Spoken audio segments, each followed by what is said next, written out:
Hi, I'm Finn, and today is an exciting one, as I'm in Cardiff, the capital city of Wales, for the 5th episode of Cycling Cities UK. It's the biggest city that I've visited so far, with a population of around 380,000. It'll be interesting to see if this larger size leads to well-funded and thought-out cycle infrastructure, or if it only means bigger roads with more traffic. There's only one way to find out. Explore the city by bike and award points based on my 6 Wanderers criteria: cycle lane coverage, cycle lane quality, flatness, road friendliness, amenities, and local opinion. I'll tot up at the end and decide where Cardiff belongs on my precious tier list. Let's get going. As you leave Cardiff Central train station and join on to the cycle paths that inhabit the heart of the city, it's immediately clear that there's been an awful lot of thought put into making it bike-friendly. Two-way segregated paths meander through the bustling centre, complete with dedicated signals at junctions.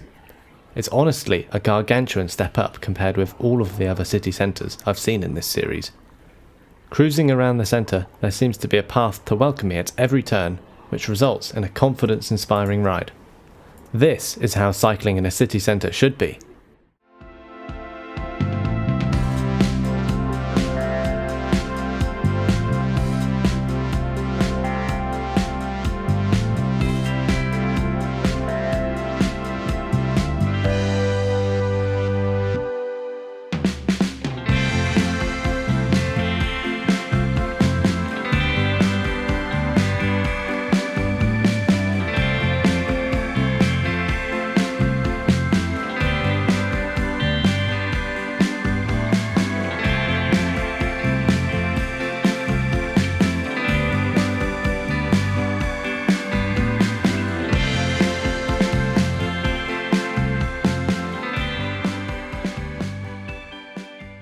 But there's a very big but, and I cannot lie. As soon as you head out of the centre towards one of Cardiff's many suburbs, these lovely paths are swapped for nothing but the gutter, and on some occasions this change can be sudden and quite jarring. As you can see, the path on this junction wanted me to veer over to the right-hand side of the road. This felt totally wrong in the moment, and it looked like it went nowhere, so I stuck to the left. It's a good job I did, because the path disappears. That just ended suddenly anyway on the right. I have no idea what the intention from the planners was here, but I reckon stranding cyclists on the wrong side of the road is an all-round bad idea. After this, I found myself on Lansdowne Road, heading out to the suburb of Ely. And unfortunately, it was a long and grating journey, consisting of a couple kilometres of multi-lane traffic, with only an occasional bus lane for relief. Looking at the maps, there wasn't really a better option either, without taking a seriously squiggly route that would only be navigable for knowledgeable locals. There were a few other similar examples of this I found around Cardiff too, with seemingly no choice other than to cruise along the side of a busy road. On the slightly brighter side, once you have successfully made your way out into the suburbs, the roads aren't too bad to navigate.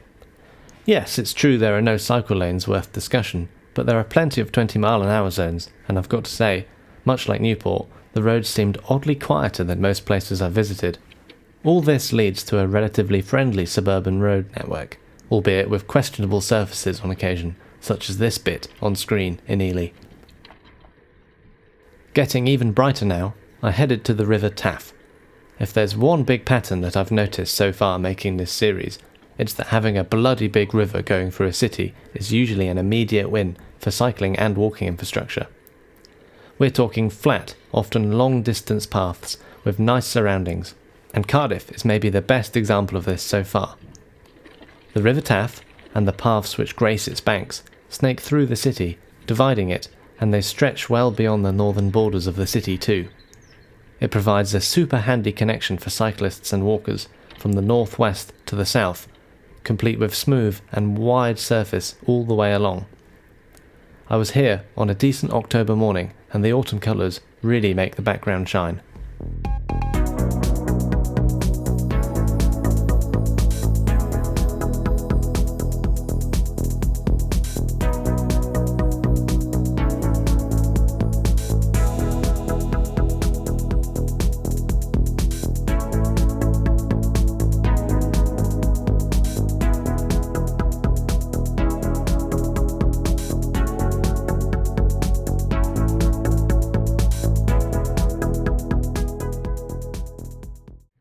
While I was enjoying my gentle ride here, I bumped into Maxine, instantly killing us both. That's not true, and thankfully she stopped for a chat about Cardiff's cycle infrastructure. Okay, great. So today I'm here in Cardiff. We're in this nice wooded area alongside the River Taff. I'm here with Maxine, who lives and cycles around Cardiff a lot. So yeah, how do you find it cycling around Cardiff? Yeah, it's pretty good, really. There's lots of places along by the river. Yeah. I suppose it's connecting the paths that they need to work on in Cardiff. Right. So there are paths. There are paths. Yeah. But I've just been to That's a good start. and you have to then choose the quiet roads to get to the other side. And so I use this as the middle bit. But then I have to get from North Cardiff to here, which is not as easy. Right. Bus lanes, but... Bus lanes are okay, aren't they? Yeah. They're better than nothing. Yeah. Do you ever find that you have to cycle just on the road with the traffic? Oh, yeah.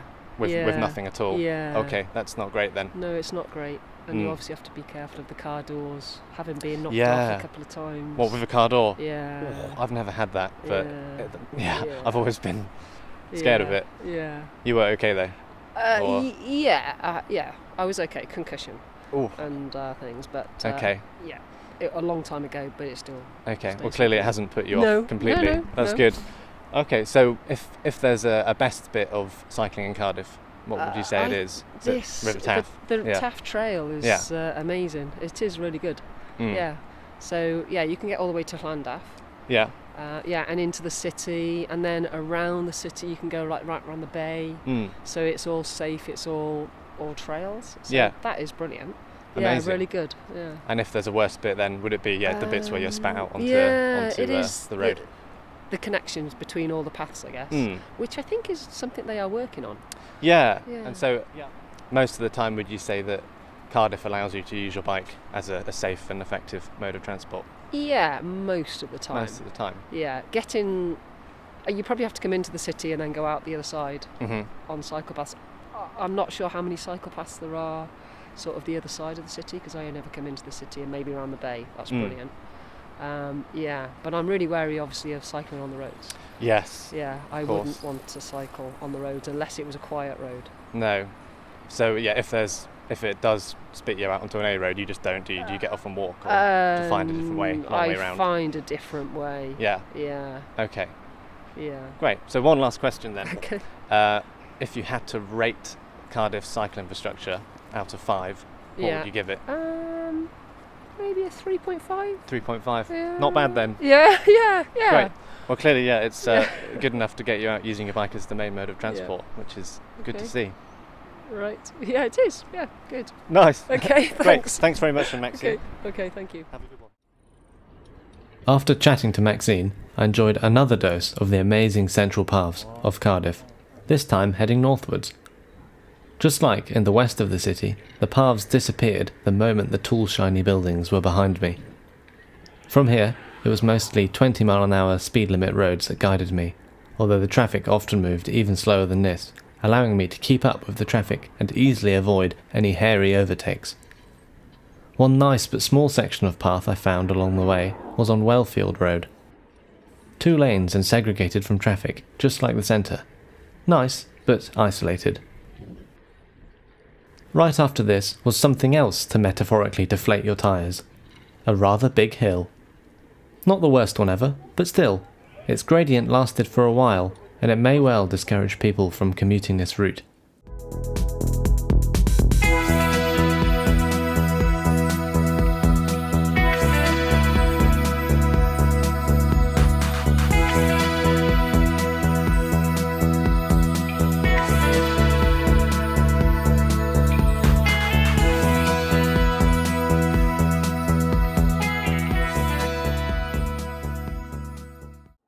To be fair, only the northern parts of Cardiff have any proper gradient. It's fair to say that on the whole, Cardiff is a flattish city.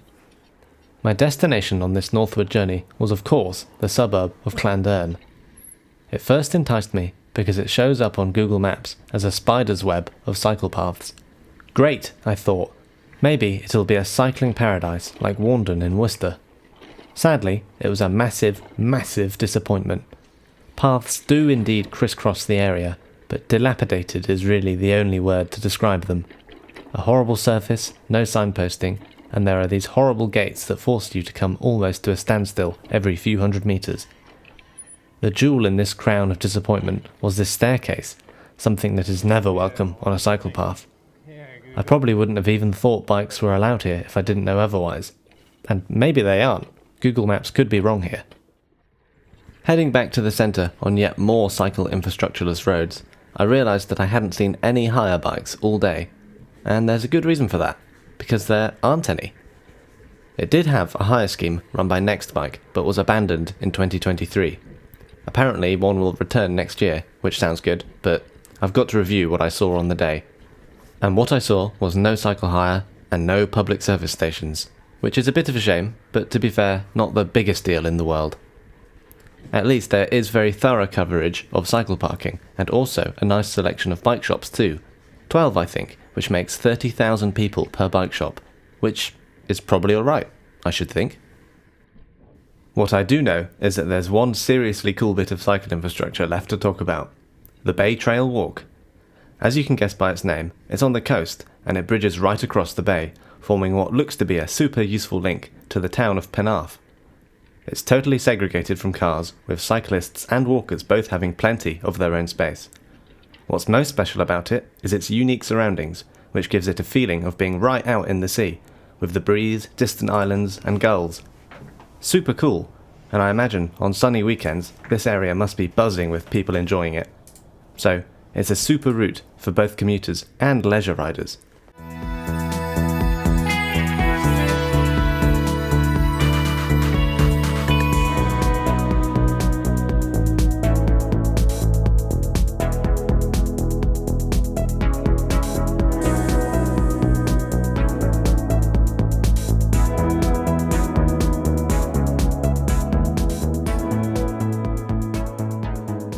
It's that time again, the one where I translate everything I've said into a number so I can place the city in question on my lovely and not at all arbitrary tier list. Let's start where we always do, cycle lane coverage. Cardiff is an interesting one. There's a fortress of almost impenetrable infrastructure in the centre of the city. If you stay within its walls, you'll have a pretty blissful time on your bike. However, venture outwards and it suddenly becomes a rarity to see any bike paths at all. The suburbs make up much more of the city than the centre, so I'll have to give Cardiff a 3.5 for coverage. Thankfully, the quality of Cardiff's cycle lanes is mostly really high. The centre is of course great, but there's also the River Taff path and the Bay Trail, both of which are uniquely brilliant. There are some imperfections in how these paths integrate, and also some less than impressive paths out to the centre, so, all things considered, Cardiff gets a 7.5. As it lies in a valley, the bulk of Cardiff is flat. If you never ventured out of the centre, it'd be a topographical dream. However, there are a few outskirts with sizable hills, and if you lived there, you might well not fancy taking to the pedals. I'll give 3 points out of 5 for flatness. Road friendliness is also middling. Outside of the centre, you'll be sharing the roads with cars a fair bit. Most of the time, this is okay, bar a few unavoidable main roads where you'll have to get up close with heavy traffic. But balancing this, the suburban roads are quiet, and 20-mile-an-hour zones are plentiful. Altogether, it's fairly typical for the UK. 2.5 points out of 5. As discussed, cycle parking is abundant, and cycle shops too. More than enough to keep a local cyclist happy. However, a lack of cycle hire scheme and no public service stations is a minor annoyance. I'll give 3.5 points for amenities. To cap everything off, Maxine was overall quite positive about cycling in Cardiff. The Taff was of course her big highlight, but she did have concerns about connectivity and safety of Cardiff's roads. She awarded the city 3.5 points. Nice. Crunch that all together and we get 23.5 points, putting Cardiff right into the middle of my tier list. It's quite an erratic place for cyclists. If you live centrally, you'd probably rate it far higher, but unfortunately, the further out you get, the less hospitable to cyclists it becomes. If these outskirts were improved to match the centre, then I could see a huge jump up to A tier for Cardiff. I truly hope that happens, although I guess it's easier said than done. So that's 5 episodes done. All of them were made in a batch throughout 2025, through many hours and determination. Thanks for watching them, and if you got here, then I have to commend your attention for what is, on the face of it, a pretty boring topic. If there's enough infrastructure-mad cyclists to create a demand, I'll keep the series going and return once again in 2 weeks' time. But where? My guess is as good as yours. Let me know if you think your town or city would be an interesting one to visit, and maybe it'll be my next destination. Either way, I'll say bye for now, and thanks again for watching.